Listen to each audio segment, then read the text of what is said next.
So welcome to the first director's lecture in my tenure as the Roman family director of the Neubauer Collegium for Culture and Society.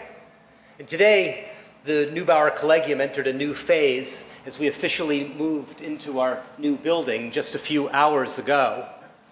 And as you know, the Neubauer Collegium supports creative, collaborative research throughout the humanities and the social sciences.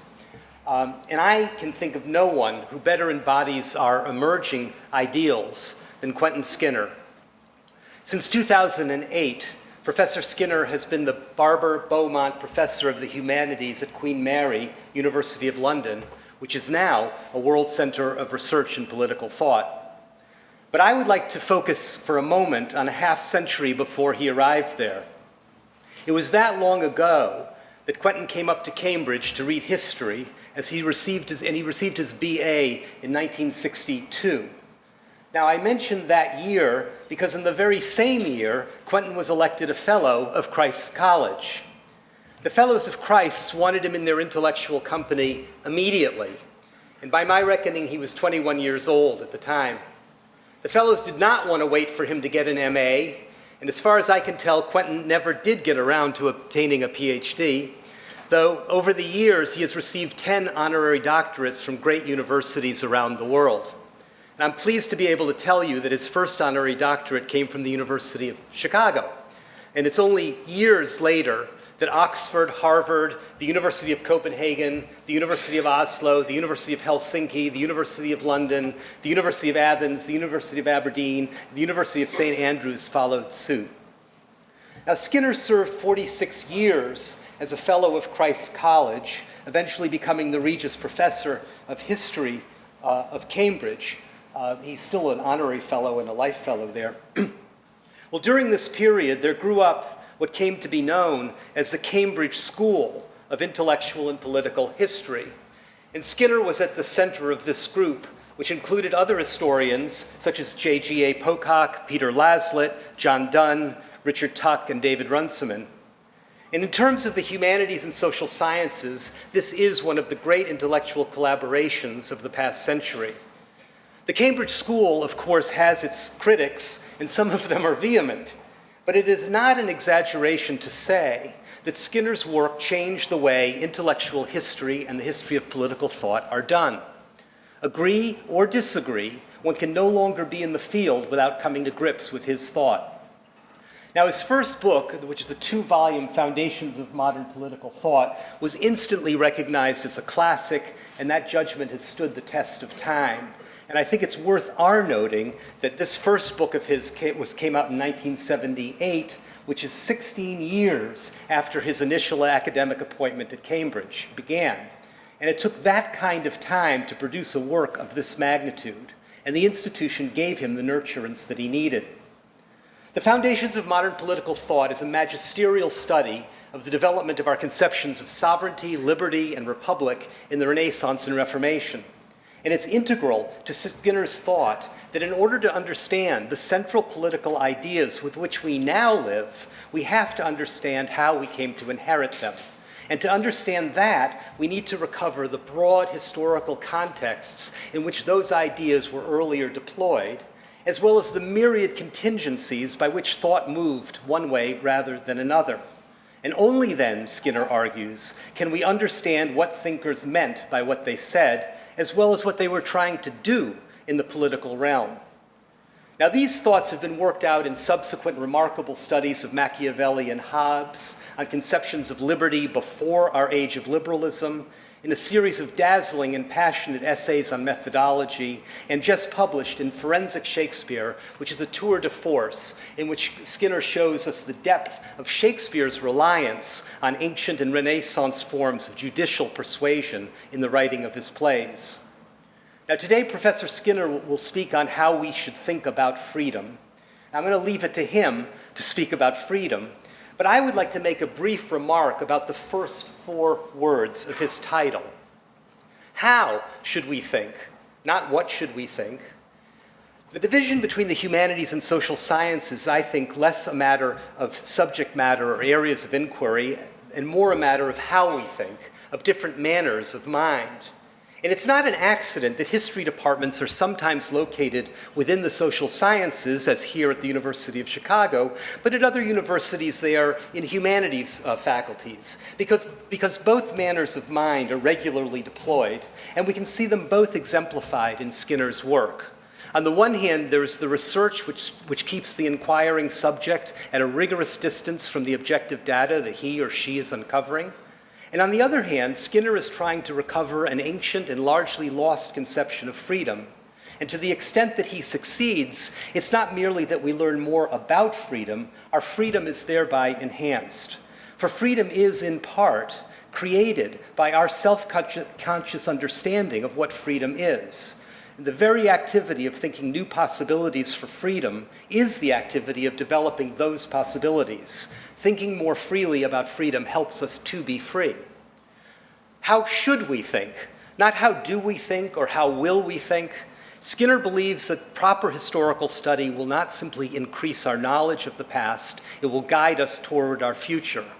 And precisely because Skinner has been so concerned with recovering the complexities of historical context, he's been accused by some of his critics of antiquarianism. And this is a charge that Skinner writes, and I'm quoting from Quentin Skinner now, quote, "That charge troubles me deeply, and it is one that all professional historians ought to stand ready to answer, at least to the satisfaction of their own consciences.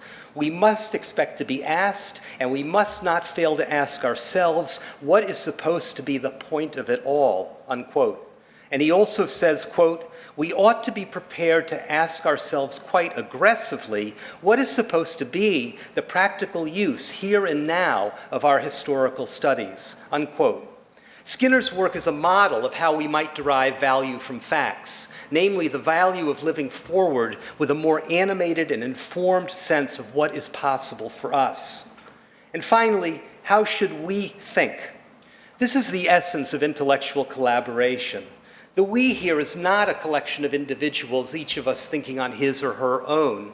This is the we of all of us who care about freedom of the human spirit, thinking together about what our freedom might consist in. Now, I don't want to enumerate Quentin Skinner's prodigious lists of honors. It would embarrass him, and anyway, enough is enough. But I do want to mention one last honor that delights me. At the end of a half-century of active participation in the life of Christ's College, the Master and Fellows commissioned this portrait of Quentin Skinner that now hangs in the Fellows' parlor of the college. Other portraits you can see as you walk through the college include John Milton and Charles Darwin, and I think this portrait captures the joyful inquisitiveness that characterizes Quentin Skinner, the man. And it is a wonderful way of the college honoring a lifetime of intellectual collaboration. Ladies and gentlemen, please welcome Professor Quentin Skinner.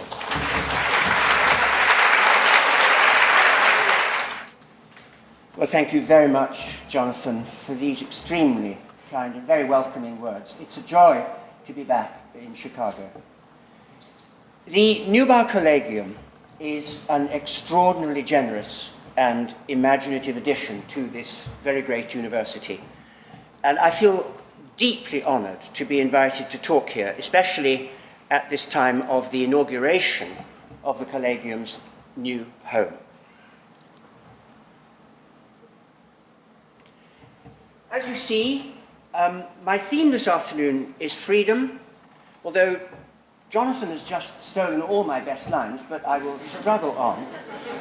And as freedom is unquestionably one of our core moral as well as political values, it would be good if I could manage to work towards an account of it on which we might, at least in principle, be able to agree. But here I tend to agree with what Nietzsche says about such projects of analysis in the great text, The Genealogy of Morality. Concepts that have histories, he suggests, just cannot have such definitions. And freedom or liberty, I shall use them interchangeably, is undoubtedly one such concept, because its meaning and application have been debated throughout the history of the modern world. So how should we proceed? The only way, it seems to me, is historically. Trying to see how the concept has evolved in our culture, but also how it has been contested, how rival understandings have emerged and done battle over time. The key notion in this kind of intellectual history, it seems to me, is dialogue. So it's this kind of a genealogy that I shall attempt. But obviously this is a vast, indeed unwieldy enterprise, and I need to do something to bring my materials under some kind of control. So what I've decided to do is to concentrate on how the concept has been discussed and contested in Anglophone moral and political thought. This is not because I necessarily believe that the Anglophone case is the most interesting one, but it is what I know about. And I've come to see, after many years of giving lectures, that it's best to limit yourself to what you know about. But if that suddenly looks parochial, I should add that, as it happens, the Anglophone tradition of thinking about this particular concept has been of extraordinary importance in the modern world, partly, of course, because of the special importance of this country in the modern world. Now, within the Anglophone tradition, the earliest treatise in which the concepts of civil and political liberty are systematically analysed is also, as it happens, well, I don't think as it happens, this will be bound to be so. There's an incandescent work in which the whole thing is clarified. And in the Anglophone tradition, that work is Thomas Hobbes's Leviathan, originally published in 1651. Chapter 21 of Leviathan, which is entitled Of the Liberty of Subjects, really inaugurates the modern debate. And so I'll start with it. And a further merit of starting with Hobbes is that his understanding of liberty has turned out to be extraordinarily influential, so that his analysis is also a very familiar one, as you will see. I've called it the liberal concept of individual freedom, and as you'll see, it's a simple concept. It has just two components. It's proposed that for an individual to enjoy freedom as a citizen of a state, there must be power on the part of the individual to act in pursuit of a given option or alternative, and there must be no interference with the exercise of that power by any external agencies. Let me just take those two ideas into... I'm told I'm not allowed to... I like to rove around, but I'm not allowed to, am I? No. I'm being filmed. First, all right, power, I'll point. Hobbes insists, this is valuable, I think, that it makes no sense to talk about freedom of action except in relation to your having a power to act. There's a strong tendency in contemporary analytical political theory to suppose that, I quote Jerry Cohen in his essay Freedom and Money, 2008, inability is a sufficient condition of unfreedom. If you're unable, you're unfree. Hobbes suggests, usefully, I think, that that is not the best way to set about thinking about the relationship. He wants to suggest that if you lack the ability to act in a certain way, then you are neither free to perform that action, nor are you unfree to perform your action, because you simply lack the power. So the question of freedom does not arise. It arises later, rather Foucauldian thought.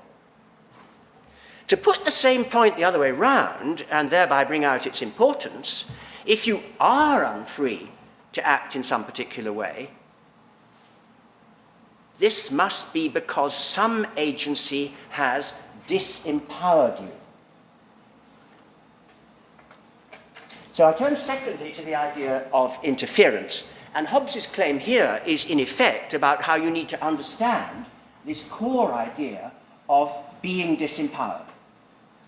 You are said to be disempowered and hence unfree if and only if some other agent has interfered with you in the exercise of a power. So on this analysis, freedom simply consists in absence of interference by external agencies. I'm very aware that it's quite a test on the eyesight if you're at the back, but can you see it all right? Yeah, very good, thank you.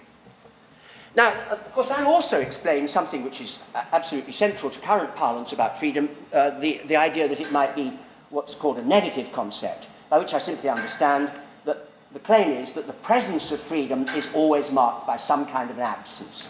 And if you ask, well, what is the absence that marks the presence of freedom? There it is, absence of interference.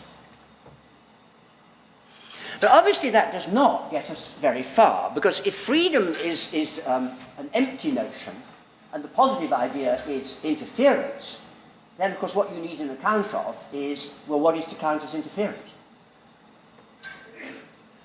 Now, again, Hobbes here offers you a rather self-consciously straightforward analysis, which I've laid out here.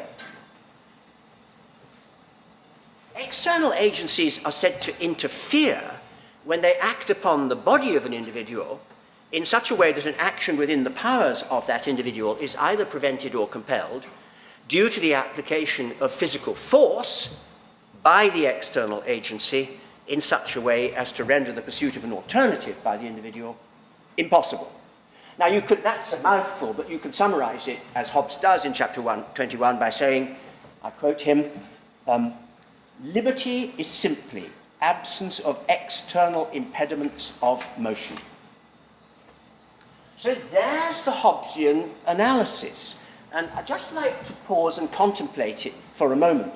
And as we do contemplate it, I want to try to make 3 points. The first, at the very top of the slide, is that I've spoken of agencies, not just agents. I want to keep the predication wide, as does Hobbes, because on his account, the external force that takes away your freedom of action could be a purely natural force. Secondly, notice, if I may, at the middle of the slide, that you can always, and this is obvious, but you can always be disempowered for pursuing an alternative in one of two ways.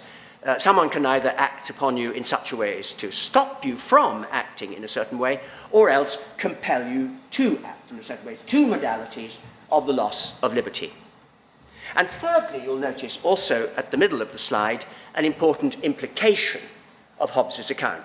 It is said to be only bodily interference that takes away freedom of action. Now, that's a massively important implication, because the implicit claim is that if it's only your will that is coerced, as for example, if you obey the law simply out of fear of the consequences of disobeying, which I suppose is a standard reason for obeying the law, but Hobbes wants to say that in those circumstances you obey entirely freely, and you're always entirely free to disobey. And as he puts it, again, a more elegant summary than I can offer, chapter 21 again, fear and liberty are consistent. Now, that's very important to him, and he really means it. It goes for the clear-edged analysis of freedom that he's trying to offer us. And he illustrates it with an example which is actually rather common in early modern philosophy. John Locke uses it more than once, the figure of the highwayman. The highwayman stops your coach and points a pistol and says, your money or your life. I mean, we have a modern version of it, but that's the idea. Now, Hobbes says, when you decide to hand over your money, don't forget you were offered a choice. You could have handed over your life, so don't say you didn't act willingly, and on Hobbes's account, freely. And as he puts it in what strikes me as a nasty joke, you will find, when you act in this type of case, that you not only do so willingly, but very willingly. So there's the Hobbesian version of what I'm calling the liberal analysis of liberty. Now, that way of thinking that you're looking at has had an extraordinary influence on modern political philosophy. And indeed, if you look at two of the most ambitious recent treatises on the theory of political freedom, I'm thinking here of Ian Carter's book, The Measure of Freedom, published by Oxford in 1999, or Matthew Kramer's book, The Quality of Freedom, a major treatise of 2003. I mean, Matthew's book is an enormous book, but fortunately, everything that it says is that. I mean, that's what he says.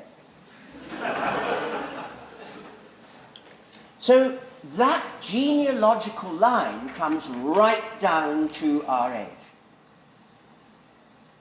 But you might think that it shouldn't. You might think there's something obviously amiss with this view about the compatibility of free action with coercion of the will. And the view that there is something which has gone wrong in this point of the analysis was immediately taken up in the generation after Hobbes. In fact, people were horrified by it. And I now want to turn to that generation in my genealogy, and in particular to note the criticism to be found in the most celebrated work of political philosophy of that generation, very influential, of course, in 18th century America, John Locke's two treatises of government, originally published in 1690. And I now want to say a word about Locke's handling of this issue in that text. Now, Locke, of course, agrees that you're unfree to act if you're bodily prevented from exercising your power. I mean, very few people would disagree with that. I mean, Boethius would, but he's talking about freedom of thought. But what Locke wants to say is, of course, you have also been rendered unfree if your will has been coerced. And I quote the second treatise, this is paragraph 176. Should a robber break into my house and with a dagger at my throat make me seal documents to convey my estate to him, would that give him title? Notice it's a purely rhetorical question. What Locke wants you to agree with straight off is that in such a predicament, it's just obvious that you have no alternative. You are therefore not fully free to act otherwise, and hence cannot be said to have acted freely at all. It's true, of course, that coercion of the will does not render actions impossible to perform, but that's the mistake. If, as Jeremy Bentham was later to put it, the action is rendered sufficiently ineligible, that's to say you would never freely choose it, then if you perform it, it cannot be that it is a free action. So we now want to add those thoughts to our genealogy. And it begins to look genealogical. I now have Hobbes on the extreme left wing, but that's just because I'm irritated with him. He doesn't want to be there. There he is, going down on the left. But now we have Locke's proposed addition on the right. So Locke's complete claim, to summarize, is that unfreedom arises when there's either interference by external agents of a bodily kind to render action impossible, or else by action upon your will.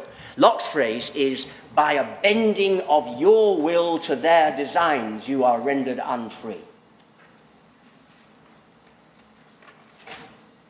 But notice, this was Hobbes's cunning, we're now confronted with a concept which makes no appearance in Hobbes's political philosophy, and which is a very tricky concept to think about, namely coercion. And indeed, look at the way in which it's now being made to bear practically all of the weight of the analysis of what political freedom consists in. So that being so, I find it remarkable that John Locke never offers us an account of what he means by coercion. He just offers us some examples. And he lists them in paragraph 222 of the second treatise. Threats, promises, offers, bribes. But if you think about that list just for a moment, it shows that there's a sore need for analysis here, because surely it cannot be the case that any instance of my bending your will to my designs can count as a case of coercion. I mean, for example, Locke on the list I've just given you there includes bribes. But is it really true that if I offer you a bribe, I thereby coerce you into acting in a certain way? I mean, suppose a politician accused of accepting a bribe assures the judge in court that he should not be held responsible because the bribe was so enormous that he just had no alternative but to accept it. That's not going to be an acceptable plea. And points, obviously, to the fact that we need something that Hobbes doesn't need and Locke doesn't supply, which is what is the sort and what is the extent of the bending of the will that is coercion? Well, as far as I can see, the first Anglophone legal or political philosopher who addresses that question square on is Jeremy Bentham. So the genealogy moves down a century. Bentham, in his remarkable treatise on the limits of the penal branch of legislation, which he wrote in the early 1780s. Bentham's proposal is that here's the key distinction that you need to seize. What do you think of this? There are two different ways, essentially, of bending someone's will. One is to promise them that you will reward them for compliance with your will, so that if they resist, they're no better off. They're no worse off. If they accept, they're better off. If they decline, they're no worse off. The contrast is to threaten someone that you will penalize them for non-compliance with your will, so that if they resist, they will be worse off. Now, Bentham's proposal is that we can properly speak of coercion only in the second case. That's to say, where I am threatened for penalties, with penalties for non-compliance, because the alternative there is the same or worse off, whereas in the other case, it's the same or better off. So he thinks of the latter as a choice and the former as a coerced choice. Indeed, that is what he takes coercion to be a paradigm case of. Provided, he adds, that there are certain conditions attached to the threat itself. And these are very sensible conditions he attaches. It must be credible, it must be serious, and it must be immediate. Okay, those are intuitive, but I think that's a very good analysis. And there's his account. Now, some contemporary philosophers, there's classic work by Robert Nozick on this, have pointed out this doesn't quite work because someone could propose a reward for you which is nevertheless coercive. But Bentham may, I think, be said to have isolated the basic case of coercion, that of being threatened with consequences so unpleasant for failing to comply that you do comply. And I think that analysis has been quite generally agreed. So let us add it to our story. Coercion by the rendering of an action ineligible by means of threats which have that quality attached to them. Now, is that perhaps the analysis of freedom that you want? If so, this is a very short lecture. That might be quite a relief. Here's the interesting point. Within Anglophone liberal tradition, it was not only agreed for a long time that that's it, that's how to think about the concept, but that view also came down the genealogy, not merely to our own times, but if you were to ask, within the last generation, which has been the most cited discussion of the concept of political liberty in the Anglophone tradition, there's no contest. It's Isaiah Berlin's essay, Two Concepts of Liberty. You're looking at it. That's his preferred concept.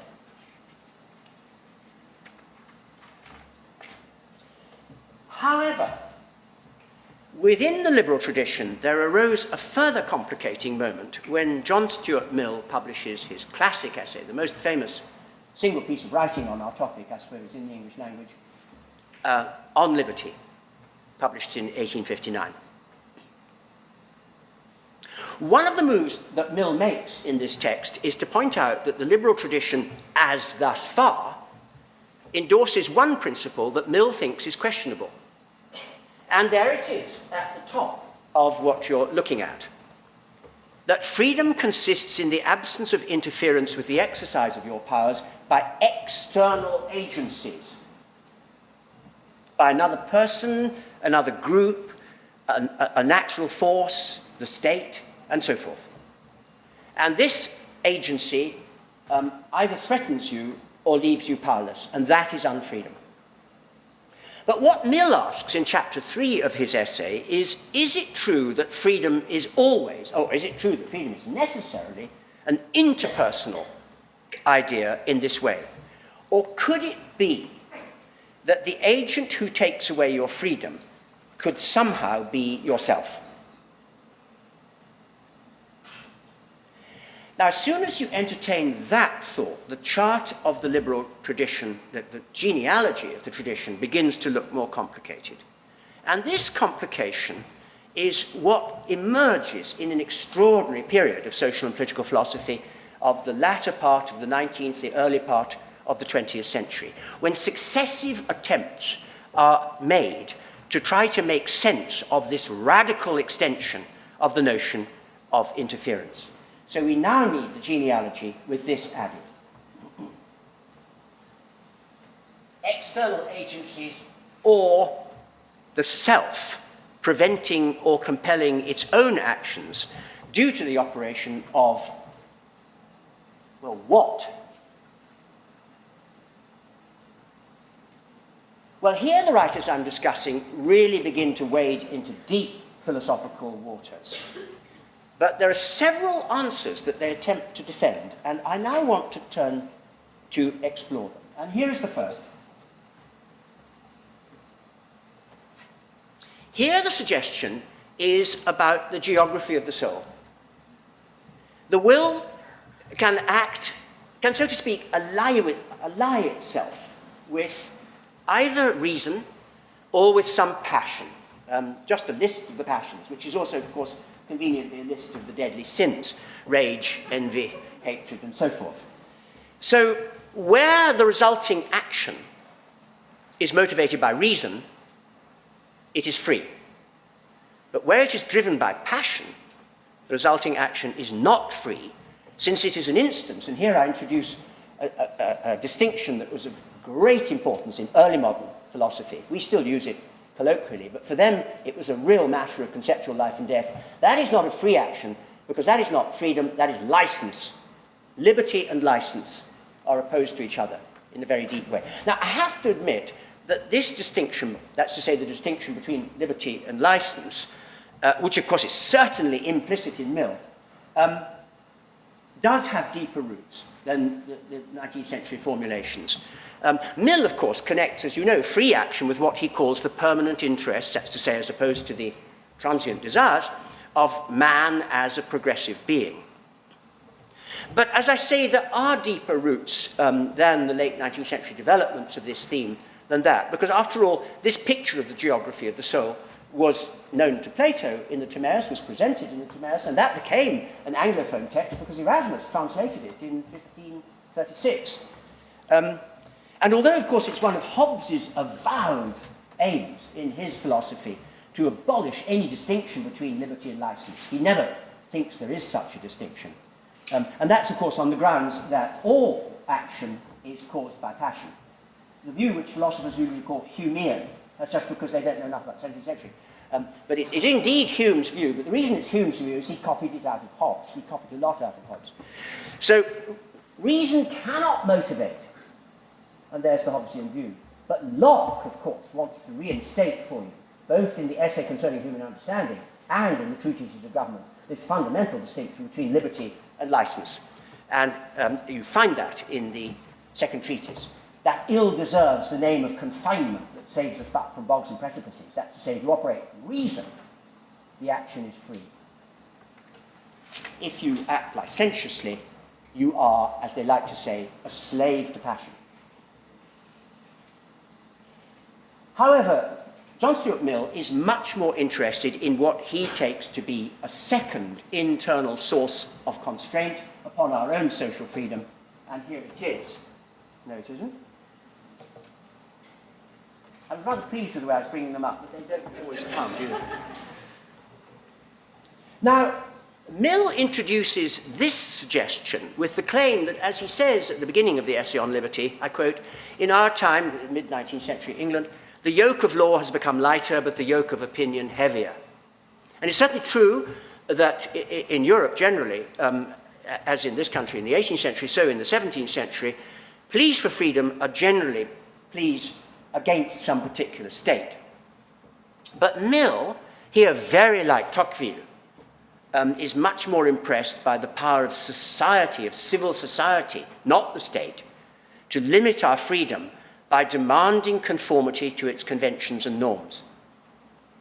And Mill thinks that if this demand is very strong, as he thought it was in Victorian Britain, then the effect can be to make you inauthentically internalize these social norms until you follow them in preference to your authentic desires. I quote Liberty, chapter 3.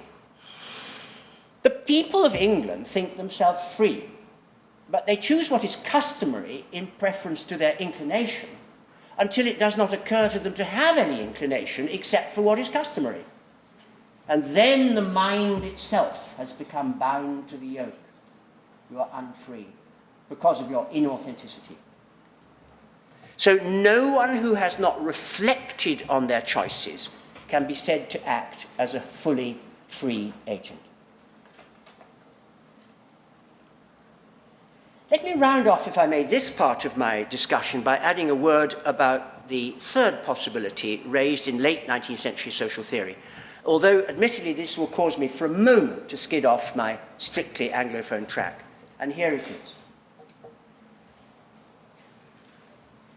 This possibility speaks of the self undermining the conditions of its own freedom by acting with false consciousness and hence contrary to our real or human interests. The crucial suggestion here, which in English political theory was adopted by socialist writers of the late 19th and early 20th century, like G.D.H. Cole, R.H. Tawney, and others, comes, of course, from the social philosophy of Marx. And Marx, as you remember, had claimed at the beginning of Capital that social being determines consciousness, to which the additional thought was made that if your consciousness is determined, it's going to be determined, if it's determined by a society in which your freedom of action is conceived in bourgeois terms, and hence essentially in consumerist terms, then you are becoming the agent of your own servitude by endorsing a consumerist, and as these writers would want to say thereby, a false account of what is actually in your interest. That's to say, it may be in line with your phenomenal desires, but it is not in line with your real interests. Now, of the possibilities I've listed there, this is the one that has most of all come down the genealogy to our own time, because it not only animated the Frankfurt School, who eventually, of course, were writing from this country, but most of all, in our time, the early work of Jürgen Habermas on the need to reflect on our real interests as opposed to our phenomenal desires, if we want to form the basis for a free society.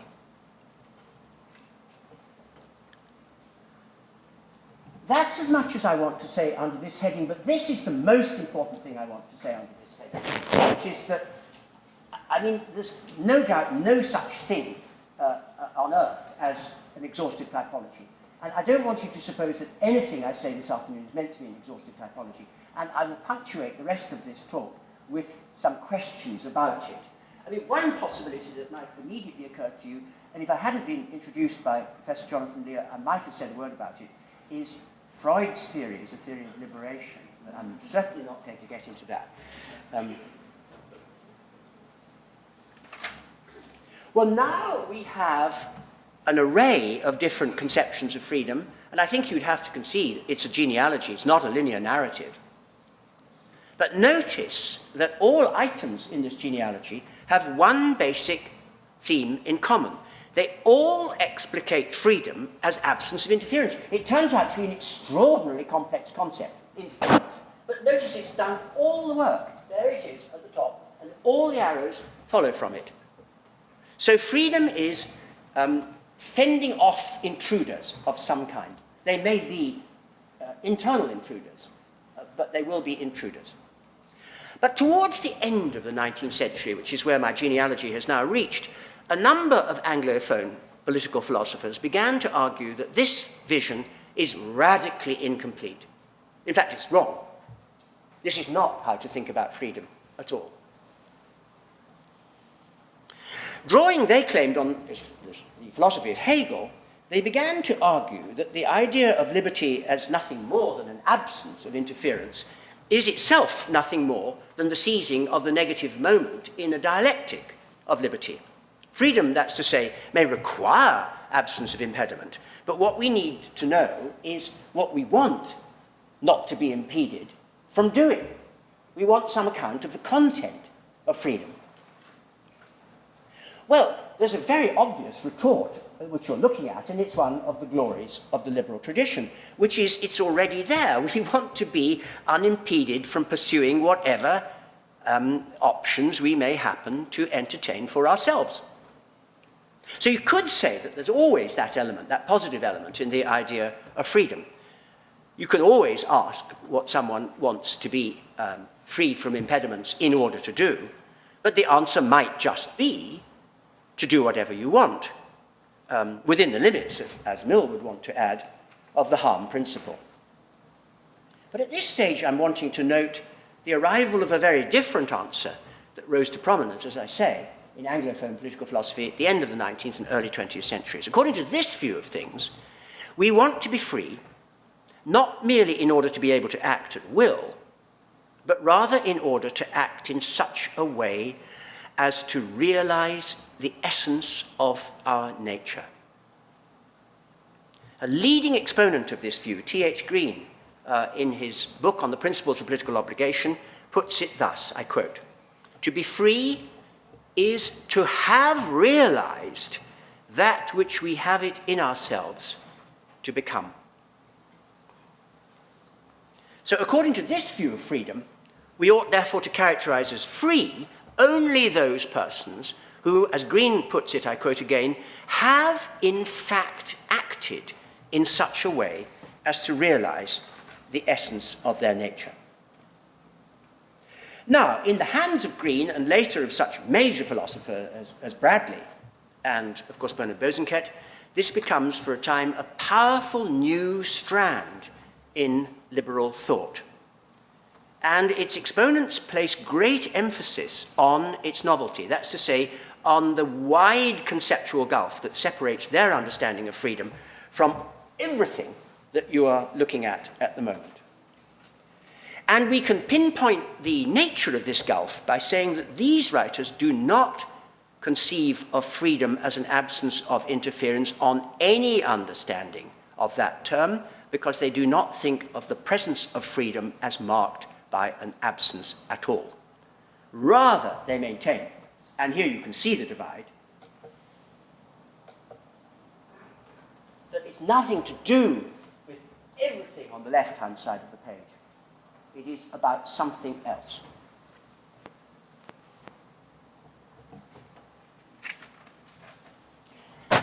You may not think you'd be in good company if you didn't think, but you'd be in good company if you did think.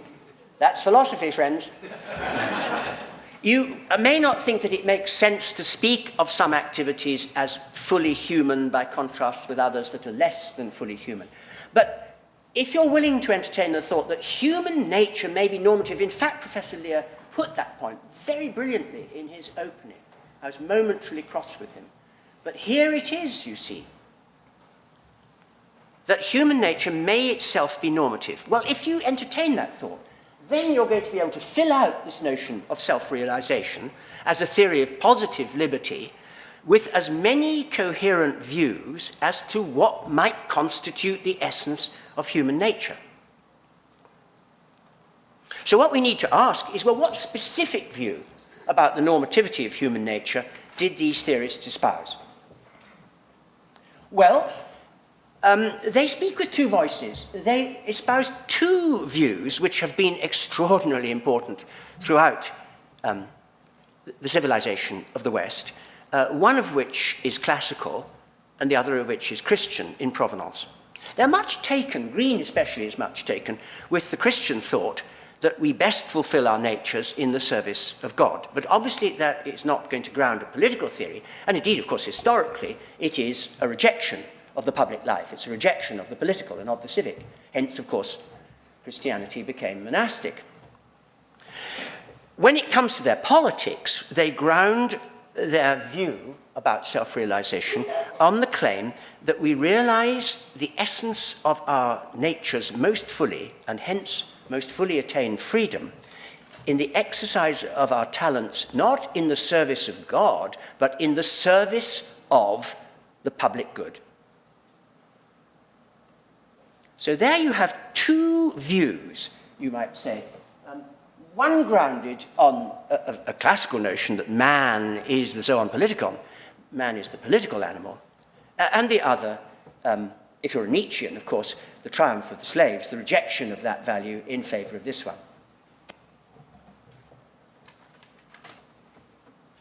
Now, here I'm talking about the high tide of Victorian liberalism. But as before, it's very important to me to emphasize that this genealogy has likewise come down to our own time. Amongst recent philosophers who've reiterated the first of these views, I suppose by far the most prominent is Hannah Arendt, especially in her wonderful essay called What is Freedom, in her collection Between Past and Future. I quote her, "Freedom consists in politics." Wow. I mean, she's not saying it'd be good to be free and, politics might be the politics of the free, or you can create freedom out of politics. Freedom consists in politics, since the activity of self-government and the social virtues this requires is the activity in which we most fully realize ourselves. Yet more recently, a very similar view, although I think it has much more explicitly Hegelian roots, has been developed by Charles Taylor, both in a classic essay, which is called What's Wrong with Negative Liberty. By the way, there's no question mark there. And in his treatise, Sources of the Self. Taylor wants you to entertain a fundamental distinction between what he calls opportunity concepts and what he calls exercise concepts. The mistake, he says, is to think that liberty is an opportunity concept. That's to say, liberty consists simply in there being opportunities for you opened up by absences of interference. But he wants to say, no, that's not what liberty is like. It is an exercise concept. It consists, I'm now quoting him, in the exercise of our powers in a certain way, and especially to help sustain collective control over common life. So as I say, that strand of the genealogy likewise comes down to our time. And I want to say this too. Now, I want to pause at this juncture because I think it would now be generally agreed in contemporary political theory that we do have on our chart about as full an account as we could coherently give of the concept of individual political liberty. But I think that what's really important about the concept is not yet in front of you at all. And that's what I want to spend the last quarter of an hour of these remarks trying to justify.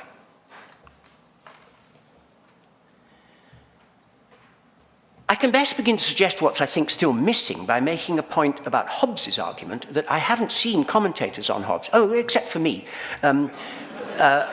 point out, which is that when he insists that liberty is simply absence of bodily interference, he's making an intensely polemical point. I mean, context is all. What he is doing is trying to discredit a completely different way of understanding negative liberty. And he and his utilitarian followers, Hume through Bentham, right through the utilitarian tradition, were so successful in occluding this other way of thinking about freedom that it's largely become lost to sight. And I want to end by trying to resurrect it. Now, the key contention that Hobbes is trying to discredit takes us back to another ancient text. We're always being brought back, friends, to antiquity in talking about these issues.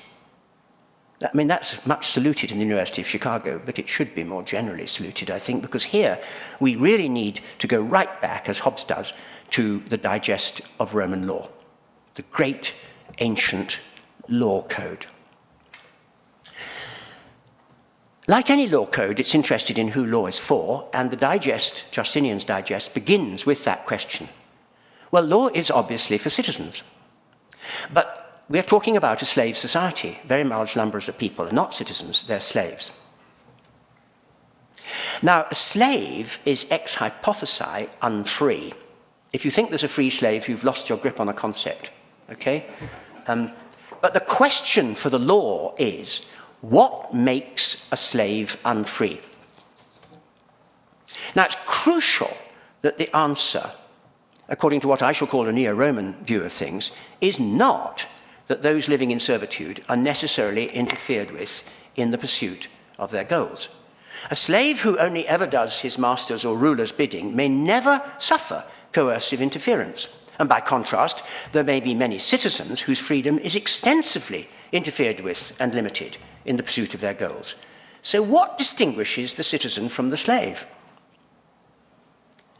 The answer is, it's the mere fact of having a master that makes you unfree. The mere fact, that is, of living in dependence on the arbitrary will of somebody else. Or as the digest of Roman law expresses the point, it's living in potestate, in the power, we would still say that, in the power of someone else, and hence at their mercy. That is what takes away freedom. So here is the rival thought. It's not interference that we want as the absence, it's dependence. And that gets us to the core idea of being free. And the reason is that you will not be a liber homo, free man or woman, homo, of course, meaning man or woman. We will not be a liber homo, but a slave, if there could be interference. contrary to your interests and with impunity, due to your dependence on the arbitrary will and power of someone else. Now, notice there's a continuity here with the liberal tradition. Of course, the presence of freedom is marked by an absence. It's just not absence of interference, it's absence of dependence. But there's also a mighty contrast, because what these writers want you to understand is that you could be unfree even if there is no interference with your exercise of your powers at all, nor even any threat of it. Now, that claim seems absurd to many current political theorists. For example, Matthew Kramer devotes a great deal of space in his, I must say, wonderful book, The Quality of Freedom. It's the longest book review I've ever had. Yes, you got the point. Yeah, it is about the iniquity of believing what I'm about to talk to you about. So he says, well, how can there be unfreedom if there's no interference and no threat of it? Well, here's the answer. The fact of dependence takes away freedom of action. Because if you are dependent on the goodwill of someone else, you don't even have to know that you are. Then you never act according to your own will, as freedom requires. Any action you perform will always be the outcome both of your own volition and of the permission of the person who could explicitly or silently prevent and forbid. So all action is permission. So there is no such thing for such a person as free action, because there is no autonomy. But the second point that the neo-Roman writers want to make arises from the consideration that obviously you cannot be living in somebody else's power for long without coming to see that you are living in their power. That would be surprising. Of course, it's possible. In a slave society, you might be born a slave, and only later do you come to see your predicament. But here's the crucial point. You were always in that predicament. The moment the slave owner thinks, I don't like the look of that baby, you're dead. And then you, a bit late, discover you were a slave. That is arbitrary power. Now, in less drastic circumstances, because we're not talking about slavery in the technical, in the proper sense of the term, we're talking about what it's like to be like a slave. The fact that you've come to be aware that you are living in a certain domain of your life at the mercy of somebody else's arbitrary power, here's the classical thought, will generate self-censorship.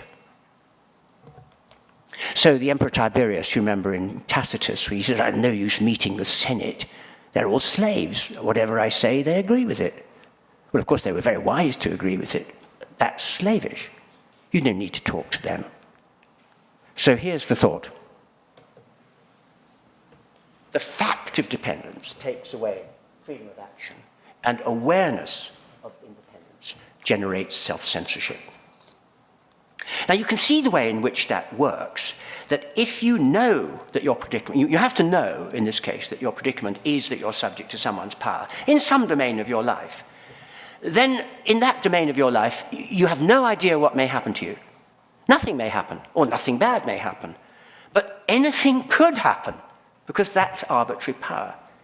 So you will want to do in that domain of your life everything you can to minimize the chances that the person at whose mercy you are living might interfere. You're going to try and do everything to stop that happening.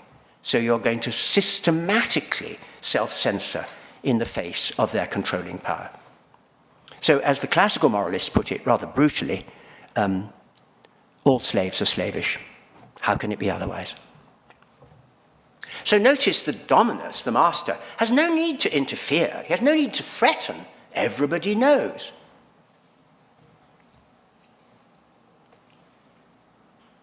You could say, and I'd like to, that what really interests people who think seriously about this way of thinking about freedom is the silent exercises of power in our societies. Okay, as I said, with the rise of Hobbesian liberalism, which had such an impact on Anglophone philosophy, this all gets discredited and occluded. But I have to add, and this is where I'm ending, nevertheless, there's a kind of rocky descent of dissenting traditions which do take this seriously from the 17th century through to our own. And so we need to ask, who live as slaves? Who are in any domain of their life in a certain kind of servitude? Let me start with the first answer, which was given to Hobbes directly, face to face, in the mid-17th century by James Harrington, the greatest of the English Republican writers, in his Oceana of 1656. All who live as subjects of monarchs live as slaves. How is that? Of course, that is a sensational claim in the early modern period. All monarchs, Harrington says, have prerogatives, and these are discretionary powers. But to the extent that they have discretionary powers, their subjects depend upon their arbitrary will. But to depend upon someone's arbitrary will in any domain of your life is, in that domain, to be unfree. Here's a second thought. This becomes crucial with the rise of the European empires in the early modern period. All who live in colonies under imperial powers live as slaves. This is the argument used against the British by the 13 American colonies in 1776 and deployed by such English defenders of the American Revolution as Joseph Priestley, Thomas Paine, Richard Price. The common core of their argument is that if you are governed, and especially if you are taxed by a colonial power, and thus have no representation in the legislative imposing those taxes, then that is to say that you are entirely dependent on the goodwill of those legislators for the level of taxation imposed.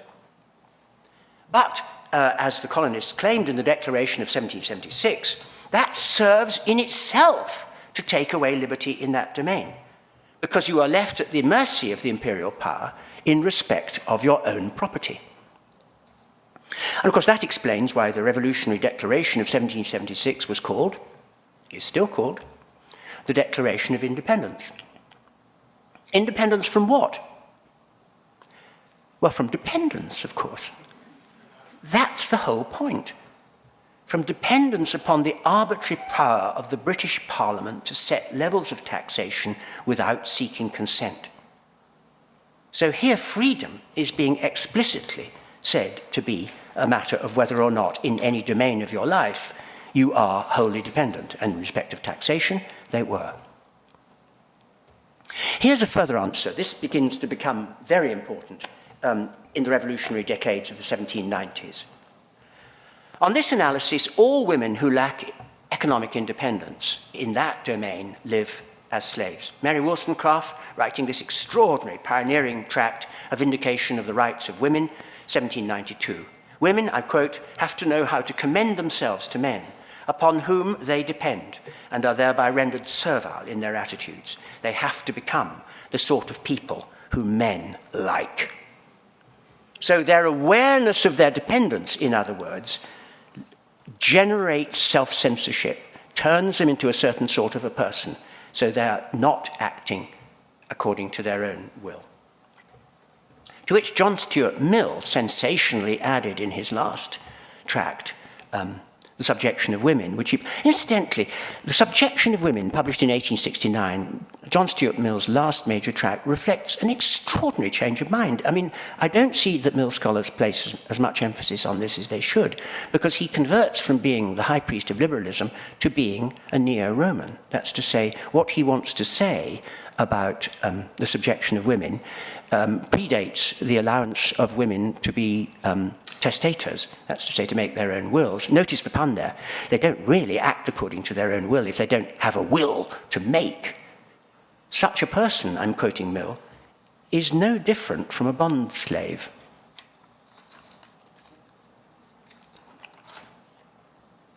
Nor, I do want to add this. Contemporary examples of arbitrary power?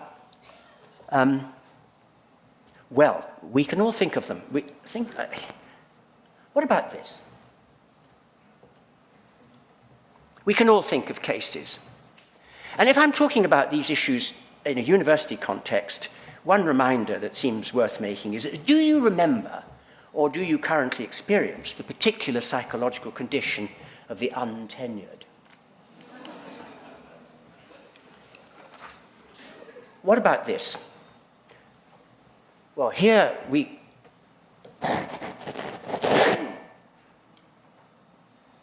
I really want this because this concerns us all, and we can all think of cases. The tendency of the state, which of course is meant to solve our problems, that's why we have it, becoming the problem. Here's one thought that perhaps deserves to be considered more, or rather differently than at present. As we now know, agents of many democratic states possess the power to read our private emails without our consent. This has been framed so far as a debate about privacy, and indeed the exercise of such a power would be an obvious affront to liberty, to privacy. I want to say it is, of course, an affront to privacy, but it is also an affront to liberty. And this is less said than it should be, because we're not thinking about liberty in a way that enables us to get at the truth that we need here. Because our governments have assured us, yours has assured you, mine has assured me, that as our Prime Minister said in the British House of Commons, as long as you've done nothing wrong, you've got nothing to fear. Well, I mean, first of all, who's deciding what's wrong here? And secondly, the fact that you haven't done anything is absolutely not the point. The point is this: as long as it is known that such powers exist, there is going to be self-censorship. And this must be happening. We know it happens in newspapers. I suspect it happens privately as well. Faced with this power, people will begin to limit what they feel they can say, not because they know what will happen to them if they do say it, but because they don't know what might happen to them if they do say it. So the knowledge of the mere existence of such power is what serves to make us think, I'm not sure if I'll send that email after all, as many people now do. I have friends working on, on some rather sensitive issues at the University of Oxford who tell me they've given up emails for this very reason. Now that is censorship. Self-censorship is a species of censorship. So notice again what we're talking about is the silent exercises of power. Finally,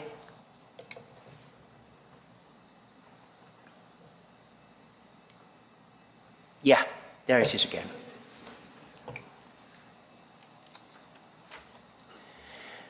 Well, here I draw to a close. So let me now place before you my complete genealogy as I see it, with all the bits of bold type removed, and here's the final accounting. And with that in front of you, I'd like, if I may, in a closing minute, to try to bring out what I think is the point of these historical remarks. I was deeply moved by Professor Lear stressing that historians cannot ablate point. What is the point of all of this? I have 2 points I want to make. And the first is sort of internal to philosophy. Genealogy is always critique, that's the point, and particularly it's critique of conceptual analysis. And the way that this works in the present instance is, I think, as follows. We're repeatedly told in contemporary analytical political theory, in the Anglophone tradition, that there is just one way of thinking about freedom. If you take the most distinguished example you can think of, John Rawls's Treatise of Theory of Justice of 1971, the greatest work of political philosophy of our age, but it is a view that what justice is equal freedom. So what is freedom? In a way, it's a hinge of the book. And he says freedom is, of course, absence of interference with my powers. But I've spoken of writers like Arendt and Taylor who think that freedom isn't a negative concept at all. And I've spoken of a neo-Roman tradition who think that although it's negative, it's not fundamentally to do with interference or its absence at all. And I've tried to suggest that these positions are coherent in their own terms. My other and final point is that while each of these positions is coherent in its own terms, you've only got to work through what you're now looking at to see that you can't combine these positions. You're going to have to make some choices because they don't fit together. They weren't designed to fit together. What I've shown you is a tremendous turmoil going on. And again, Nietzsche, our concepts are just frozen battles. And we've been left with this particular frozen battle. We need to unfreeze things. And that brings me to the most important question, which is, well, if you have to make choices, which choice should you make? Well, the one thing I really want to say to you this afternoon is that, in my view, university teachers like myself should not go around telling people what to think. Especially not in very great universities such as this one. The task, as I see it, is to clarify the issues. You knew all this. This is what Wittgenstein calls assembling reminders for a particular purpose. I've assembled reminders, and that's all I've tried to do. Nietzsche, none of Nietzsche, I don't know what's the matter with me, it's not in my notes, but Nietzsche has a fine remark where he says, you know, the best people to listen to philosophy are cows. Because cows really know how to ruminate. Now, I've tried to present you with information which is relevant, and I think myself, if I have to say something boastful, it's the information relevant to answering the question, how should we think about freedom? But as for the answer, I have to leave that to you to ruminate. Thank you very much.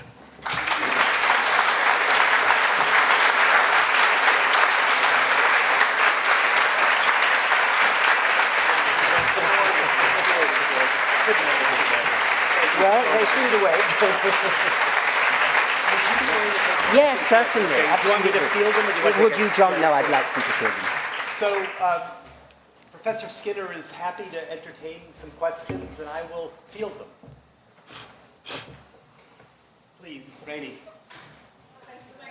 Speak loudly, please. No, there's a mic. I think there are too much. Thank you very much. My question is, what bears the weight of the dependence analysis of unfreedom? Is it dependence in se or arbitrary?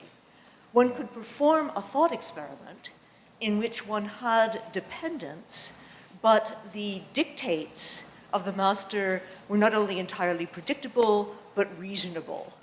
And indeed, of course, this is the scenario of paternalism.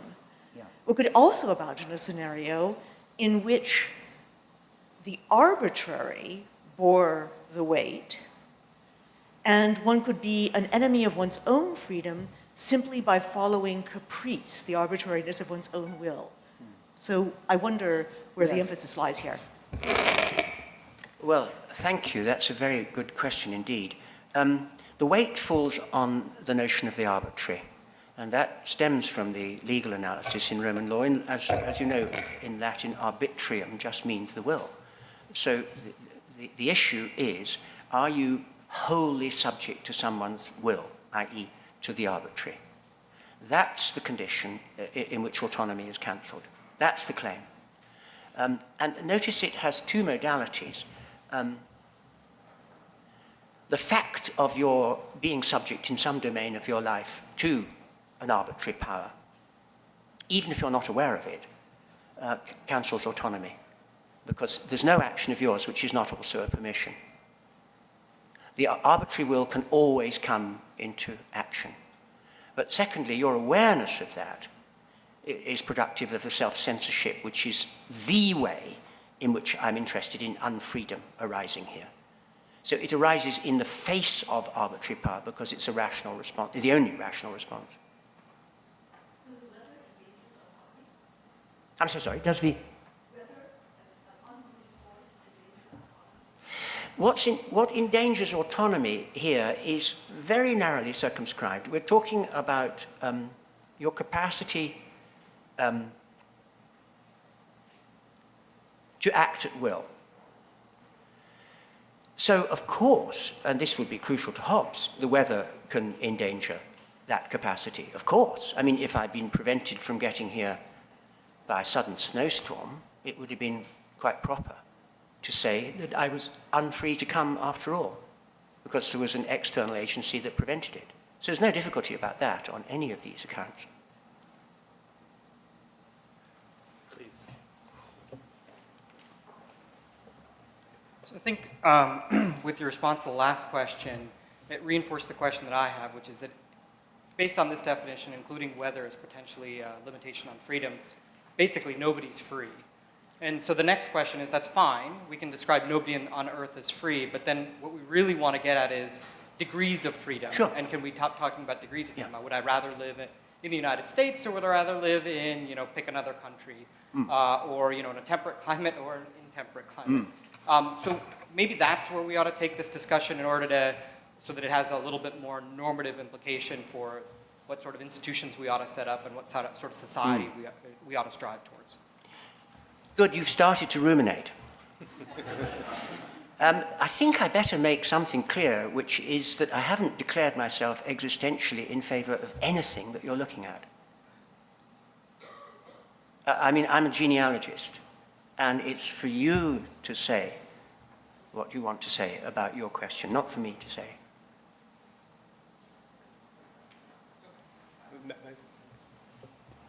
I guess then I just have a request, which is if we can find out a little bit more about either what other people have written or what you're thinking about, at least in a categorization of different types of freedom. Do we think about the probability that we're going to be exercised, have arbitrary power exercised against us? Is it, how do we talk about the degree to which that power is exercised against us, given that it is, those sorts of things? I think Yes, would be very helpful. Of course, no, absolutely. That's what a serious project of investigating this way of thinking about freedom would have to take up, wouldn't it? Yeah, absolutely. So to come back to your first observations, there would be a way of thinking about freedom in which this is all completely hard-edged. So if you're Matthew Kramer, it is completely hard-edged because Hobbes is fundamentally right about freedom. I haven't said he's right or wrong. I've said it was extraordinarily influential, and I've tried to give an historical account of how it occluded a view and which it was designed to occlude and what developed from it. But you might be a Hobbesian, in which case, of course, a lot of your questions are answered. Yeah. Your hand was up, yeah, right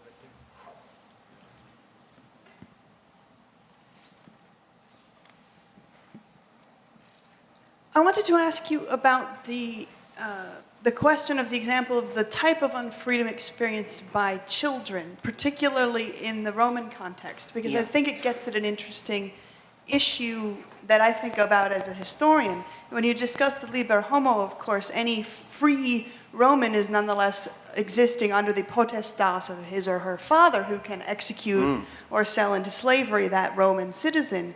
Yet the Roman citizen would describe him or herself as free and care very deeply about and be invested in that sense of freedom. A similar case that I work on more myself, working on Florence in the Renaissance, you have Florentines, rioting, waving banners that say Libertas across them, where we can come up with a huge variety of different ways in which any given rioting Florentine is not only disenfranchised, but unfree in many different ways under the dependence, no interference, and self-realization. All three categories often would say that Florentine is unfree from our perspective, and yet waving the Libertas flag and dying for it. So, specifically that kind of where we identify people like children as being under a potestas and yet considering themselves importantly free in another context. Could you discuss that kind of example? Yeah, very good. By the way, the banners Libertas, of course, Hobbes mocks them. There is written in great characters at this day upon the turrets of the city of Lucca the word Libertas, but no one has more freedom there than in Constantinople, rejecting, of course, the idea that they would be more free if they chose the laws themselves, because the laws would reflect their will. But that's what the banners in Florence are about, of course. And so that's why on the Palazzo Vecchio you also see Libertas, of course. They're fully paid up members of the liber homo story. Yes, in the Roman law, the question of children is, as I'm sure you know well, very hard for them to manage. I mean, it's a joke also. It's almost a joke in the law that the Latin word for children is, of course, liberi, which is also the word for free persons. So etymologically, they're free. But of course, they're not free because they're sub potestate. And that's the paradigm of what it is to be unfree. So what they have to say is, well, it's not very satisfactory, is it? Because this collides with the fundamental categorization of the law, which is, are you a citizen or are you a slave? Well, children are neither. So then you just have to put a lot of emphasis on 2 points, which the law constantly does emphasize. One is age, of course. I mean, they will become free. But the other is a great deal of law about trying to control parents. Yeah, because they are at their mercy. And of course, there's also a great deal of stuff in the Roman law about the fact that slaves are at your mercy, and you have to take that very seriously and behave accordingly. You can't just do what you want. Of course, you can. So these are sore points in the structure of the Roman law, no question. Please.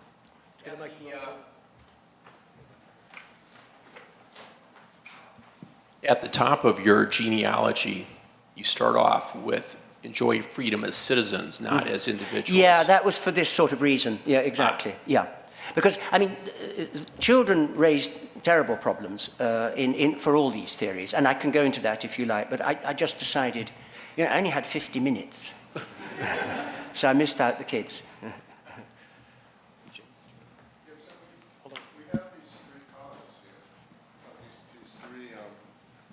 These three ways of coming down, the roughly Hobbesian tradition with a wrinkle, where we self-interrupt, the self-realization tradition, and the Republican tradition. But I wonder if some of the thinkers you've located at various stems here really stay put. Yeah. And maybe more importantly, whether the ideas, if one tries to think about them, can stay put. So you put Mill as a wrinkle in the Hobbesian tradition because we can self-interrupt and interfere. But it looks like Mill's point about inauthenticity is we fail to realize our interests. And that looks to me like a story, if you spell it out, which is a self-realization story. It's hard to see what inauthenticity is without some conception of what our authentic nature is. Yeah. It's going to be very hard to have that then start as a merely privative analysis in the way you suggest. Yeah. Which I'll suggest it might not be as far from, on liberty, might not be as far from subjection of women as you suggested, which you were noticing seemed to drift to your third column. Absolutely. And also, if the passage on Mill you quoted about how we wind up choosing in mere conformity, sure looks like a passage that's partly about self-censorship. Indeed, the two guiding passages of the chapter are conformity and eccentricity. It's about individuality understood as deviating from what everyone else says. And it still looks like if we are self-censoring because we are dependent, we are going to be failing to. And so it looks like everything you have in that column about dependence is something that Mill is worried about while analyzing things along with the top column. So he looks like he's in all three places. Yeah. Marx, or at least the Marxist thinkers who are worried about self-consciousness, I think I could repeat all the points I just made about self-consciousness. Yeah, absolutely. And more generally, if you have a self-realization conception and you think freedom is a capacity whose realization depends upon its exercise, and your point about silence power is that it leads us to fail to exercise those capacities, then everything in that column is going to be of concern to such a thinker. Though his starting point will be different, that's true. Sure. But everything you have, it seems, on that list will come into his story. So it seems like things are going, the thinkers themselves seem to move around depending on what points we emphasize, and the ideas seem to bleed into each other. I wonder if these three columns are really just so separate. Well, you've mentioned one thinker who moves around between all three. Yes, these are paradigms. I meant Marx and Bradley and Green. Those are the other ones I meant. Yeah, but I was careful not to talk about Marx. These are paradigms. Mill is a mess, yeah. I agree, Mill is. And he's a very interesting mess because he actually changes his mind, and there isn't enough in the literature on Mill on the fact that the 59 essay is recognizably where I've put it.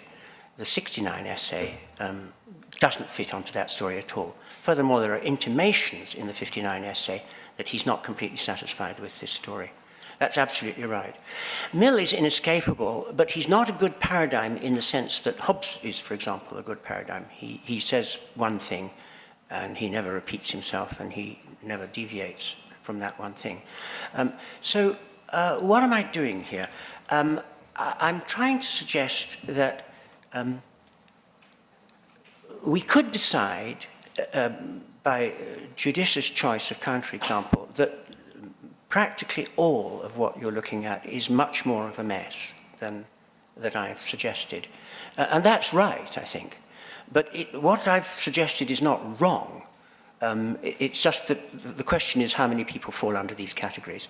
These are paradigm cases which it's useful as heuristics to get ourselves going.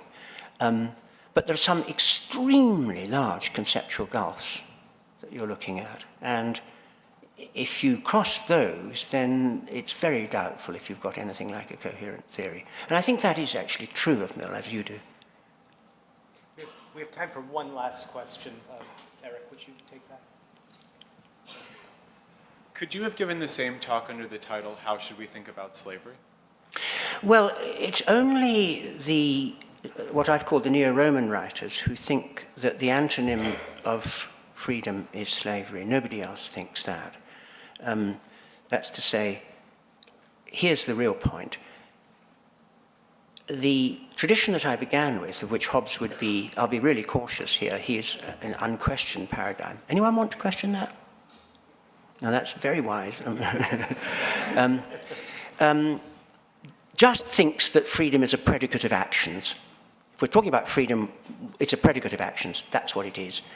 You can move from there to a position which Hobbes is very aware of and doesn't like the look of and wants to set aside, which is the idea of the free person. And this trenches on what you were saying about antiquity, the liber homo. So if you wanted to break this up yet more, you would say that actually in saying no interference, no dependence, I've suggested an isomorphism which isn't really true to the texts, because what the latter set of texts want to say is, well, let's not talk about either of these categories, because let's not talk about freedom as a predicate of actions. Let's talk about what it means to be a free person. Okay, well then the suggested answer is, not surprisingly, because we're talking about classical roots of this tradition, what it must mean to be a free person is not to be a slave.